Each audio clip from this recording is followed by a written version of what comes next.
اس وقت حافظ نعیم الرحمان news conference کریں، آپ کو براہ راست لے چلتے ہیں۔ ہاسٹیجز ان کے پاس موجود ہیں، یہ ان کی جد و جہد ہے جس کی بنیاد پر بائیڈن اب کہتا ہے کہ مذاکرات ہو رہے ہیں اور یہ اچھا ہو رہا ہے، اور جو وقتی سیز فائر ہوا ہے اس کو ہم اپریشیٹ کرتے ہیں۔ اور آپ کو معلوم ہے کہ جو بائیڈن جو امریکی صدر ہے وہ یہ بات کیوں کہہ رہا ہے؟ اس لیے کہ گھیرا ہوا ہے ان کے مختلف ہاؤسز کا، وائٹ ہاؤس کا، اور امریکی عوام نے کہا ہے کہ جو بائیڈن اگر تم غزہ میں سیز فائر نہیں کرو گے تو ہم تمہیں ووٹ نہیں دیں گے۔ یہ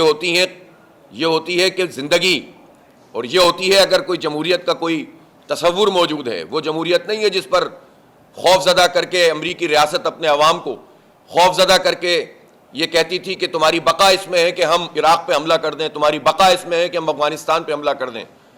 اور میڈیا پہ ان کا کنٹرول تھا۔ اب سوشل میڈیا آنے کی وجہ سے وہ کنٹرول ان کا لوز ہوا، اور اس کے نتیجے میں بیداری کی لہر پیدا ہوئی، تو عوام اپنی ریاستوں کے خلاف آ کر کھڑے ہو گئے۔ اور جب عوام نے یہ کہنا شروع کیا کہ اگر تم غزہ میں اسرائیل کا ساتھ دو گے تو ہم تمہیں ووٹ نہیں دیں گے، تو اس کے نتیجے میں جو بائیڈن کو پیچھے ہٹنا پڑا ہے۔ اور یہ وہ طاقت ہے عوام کی جو اگر پاکستان کے عوام بھی سمجھ لیں تو پھر کوئی ان کے حق پہ ڈاکہ نہیں مار سکتا، کوئی اسرائیل دوست، امریکی دوست اور مسلمانوں کا دشمن ہمارے سروں پر مسلط نہیں ہو سکتا، کوئی ایسا غدار ہمارے سروں پر نہیں رہ سکتا جو قائد اعظم کی واضح پالیسی کہ ہم اسرائیل کو ریاست تسلیم نہیں کرتے اس کے باوجود بھی یہ بات کہے کہ ہم دو ریاستی حل کی بات کرتے ہیں۔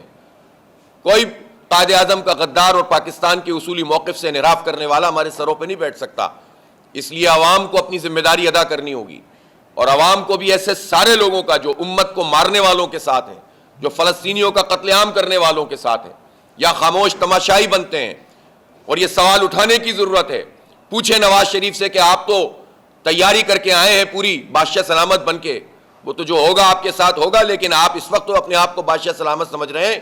آپ نے فلسطینیوں کے لیے کیا کیا؟ کوئی احتجاج، کوئی اسرائیل کی مذمت، کوئی حماس کی حمایت، کوئی امریکہ کی مذمت، ایک مذمت بھی امریکہ کی اور اسرائیل کی ان کی طرف سے سامنے نہیں آ رہی ہے۔ ایک لفظی قسم کی بات ہوتی ہے، بیان ہوتا ہے اور چلا جاتا ہے۔ پیپلز پارٹی سے ہم پوچھتے ہیں، ایک زمانے میں تو پیپلز پارٹی کا بڑا موقف ہوا کرتا تھا، لیکن جس طرح مودی نے اپنے موقف سے انحراف کیا ہے، بھارت کا بھی موقف تھا کہ وہ فلسطینیوں کی حمایت کرتا تھا، لیکن آج مودی کا بھارت جو ہندوتوا ہے اس کی نتیجے میں وہ یہ کہہ رہا ہے، وہ اسرائیل کے ساتھ جا کر کھڑا ہو گیا ہے۔ بالکل اسی طرح پیپلز پارٹی اور نون لیگ بھی عملاً اسرائیل اور امریکہ کے ساتھ کھڑی ہوئی ہیں۔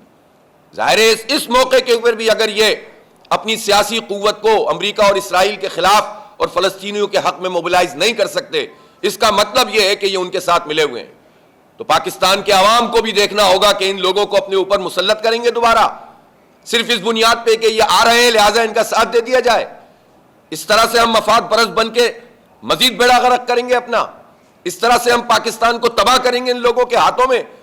جو امت کی تمناؤں کا خون کرتے ہیں، جو ہمارے دشمنوں کے ساتھ ملے ہوئے ہوتے ہیں، جو ساز باز کر کے، جوڑ توڑ کر کے، جو سازشیں کر کے مسلط ہوتے ہیں بار بار، اور لوٹتے ہیں اور کھاتے ہیں اور کرپشن کرتے ہیں۔ اس لیے پاکستان کے عوام کو بھی بہت واضح طور پر ایسے لوگوں کو اب بالکل مسترد کرنا ہوگا۔ ان کی ہمت بھی نہ ہوگی یہ آپ کے پاس آ کر آپ سے ووٹ مانگیں، ان سے سوال کریں تم نے غزہ کے لیے کیا کیا، اور پھر ان سے یہ بھی سوال کریں کہ جو پاکستان کے حالات آج 76 سال میں ہوئے ہیں، تم اس کے ذمہ دار ہو۔ 50 سال سے تم لوگ برسر اقتدار ہو، پیپلز پارٹی اور نون لیگ اور ان کے ساتھ سارے اتحادی ایم کیو ایم ٹائپ کے 35-40 سال سے برسر اقتدار ہیں۔ کیا کیا تم نے پاکستان کے لیے؟ جماعت اسلامی کے رہنما حافظ نعیم الرحمان نیوز کانفرنس کریں، انہوں نے کہا کہ غزہ کی صورتحال پر عوام کو ذمہ داری ادا کرنی ہوگی، عوام فلسطین پر سیاستدانوں سے سوال کریں۔